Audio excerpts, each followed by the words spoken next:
نحمده ونصلي على رسوله الكريم اما بعد بسم اللہ الرحمن الرحیم السلام علیکم ورحمۃ اللہ وبرکاتہ۔ محترم ناظرین کرام، یوزفل اسلامک نالج چینل میں آپ کا خیر مقدم۔ ناظرین، اس سے پہلے ہم نے کل گزشتہ تختی نمبر 21 حروف مقطعات پڑھے تھے اور ہم نے حروف مقطعات کو سمجھا تھا، جانا تھا اور الحمدللہ ہم نے ان کو یاد بھی کر لیا۔ تو چنانچہ آج ہم انشاءاللہ تختی نمبر 22 میم ساکن کے قاعدے پڑھیں گے۔ ناظرین، آپ سے گزارش ہے کہ اگر آپ یہ ویڈیو یوٹیوب چینل پر دیکھ رہے ہیں تو ہمارے یوزفل اسلامک نالج چینل کو سبسکرائب کریں اور بیل آئیکن پر پریس کریں، اور اگر آپ یہ ویڈیو فیس بک پر دیکھ رہے ہیں تو فیس بک پیج ہمارا یوزفل اسلامک نالج کو فالو کریں اور لائک کریں۔ تو ناظرین چلیے شروع کرتے ہیں۔ بسم اللہ الرحمن الرحیم۔ تختی نمبر 22 میم ساکن کے قاعدے۔ ہم آج تختی نمبر 22 یعنی کہ لیسن نمبر 32 پڑھیں گے، جو کہ ہے میم ساکن کے قاعدے۔ آج تک ہم نے نون ساکن اور تنوین کے قاعدے نون ساکن کو پڑھا تھا، اسی طرح آج ہم میم ساکن کے قاعدے پڑھیں گے، یعنی ہمیں آج میم پڑھنا ہے کہ میم ساکن کے قاعدے کیا ہیں، اس میں کون سا قاعدہ جاری ہوتا ہے، اس کو ہم کیسے ادا کریں گے۔ تو قاعدہ نمبر 1، ادغام شفوی۔ ادغام شفوی کس کو کہتے ہیں؟ میم ساکن کے بعد میم آئے تو میم کو میم سے ملا کر غنہ کے ساتھ پڑھا جائے گا،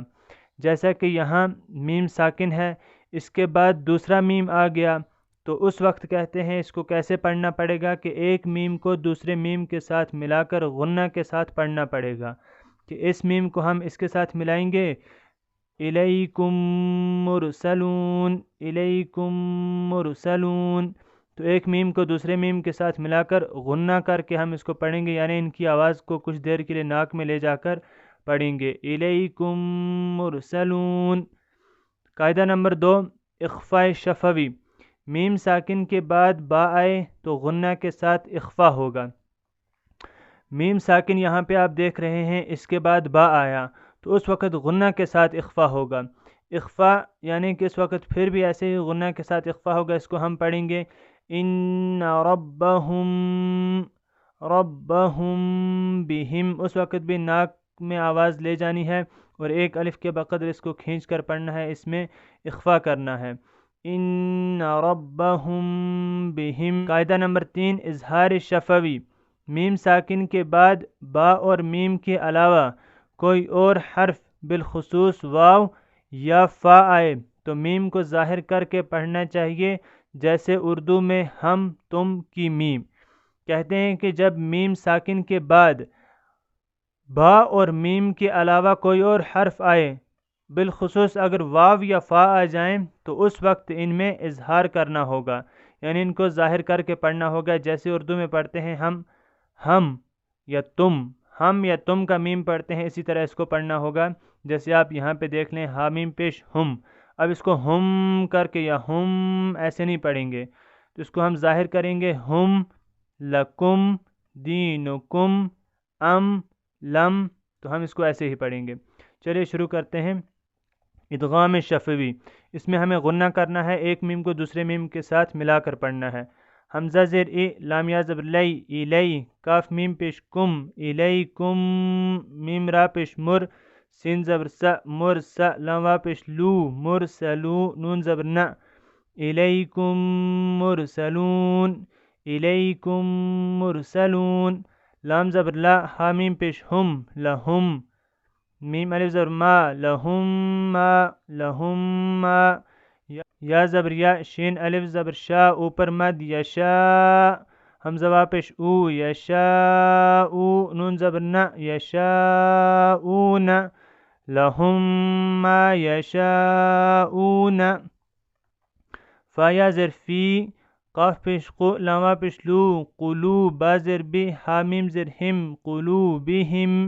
میم زبر ما، را زبر را، مرا، ضاد دو پیش زن، فی قلوبہم مرض،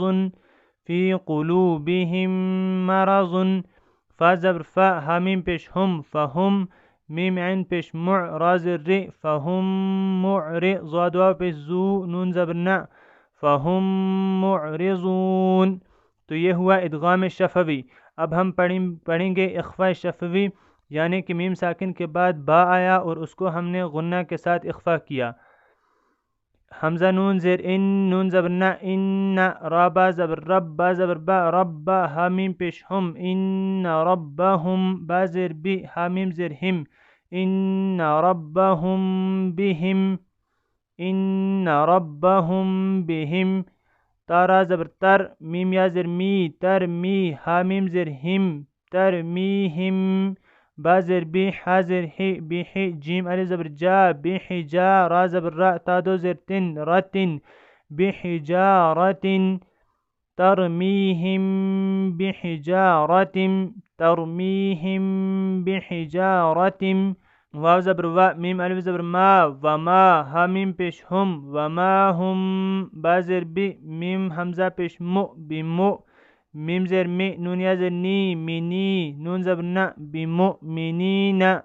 وما هم بمؤمنین، فا زبر فا، با شین زبر بش، فبشین، را زیر شر، فبشر، ہا میم پیش ہم، فبشرهم، با زیر بی، عین زبر ع، بی ع، زال الف زبر ذا، بی عذاب، با دو زیر بن، بی عذاب، فبشرهم بعذاب، فبشرهم بعذاب۔ اب ہے اظہار شفوی، یعنی میم ساکن کے بعد با اور میم کے علاوہ کوئی اور حرف بالخصوص واو یا فا آیا تو اس کو ظاہر کر کے پڑھیں گے۔ میم اور با اس لیے کہ اوپر میم کے بعد ایک میم آ گیا، اس کا قاعدہ بھی ختم ہو گیا، اور دوسرے میم میں میم کے بعد با آ گیا دوسرے قاعدے میں، اس کا قاعدہ بھی ختم ہو گیا۔ اب کہتے ہیں میم اور با کے علاوہ جب اور کوئی حرف آئے بالخصوص واو یا فا تو اس وقت اظہار شفوی ہوگا۔ اس وقت ہم اس کو کیسے پڑھیں گے؟ ہا میم پیش ہم، فا یا زیر فی، ہا الف زبر ہا، فی ہا، ہم فی ہا۔ اب اس کو ہم ایسے نہیں پڑھیں گے ہم نہیں، اس کو ہم سیدھی طریقے سے پڑھیں گے ہم فی ہا، لام زبر لا، کاف میم پیش کم، لکم، دال یا زیر دی، نون پیش نو، دینو، کاف میم پیش کم، لکم دینکم، لام میم زبر لم، یا لام زبر یل، لم یل، با زبر با، لم یل با، سین وا پیش سو، لم یل بسو، لکم دینکم، لم یل بسو، حمزہ میم زبر ام، لام میم زبر لم، ام لم، تانون پیش تن، زال را زر زر، تنذر، ہا میم پیش ہم، ام لم تنذرہم، لام زبر لا، ہا میم پیش ہم، لہم، حمزہ جیم زبر اج، را دو پیش رن، اجرن، لہم اجرن، لہم اجرن۔ تو ناظرین یہ ہم نے آج تختی نمبر 22 یعنی کہ لیسن نمبر 32 میم ساکن کے قاعدے پڑھے کہ اس میں جب میم ساکن کے بعد با آئے گا تو اس وقت اخفاء شفوی ہوگا، جب میم ساکن کے بعد میم آئے گا تو ادغام شفوی ہوگا، اور جب میم ساکن کے بعد با اور میم کے علاوہ کوئی اور حرف آئے گا تو اظہار شفوی ہوگا۔ تو ناظرین امید کرتا ہوں کہ آپ سب ان کو اچھے سے پڑھیں گے، اچھے سے یاد کریں گے۔ تو انشاءاللہ ملتے ہیں اگلے ویڈیو میں، تب تک کے لیے اللہ حافظ۔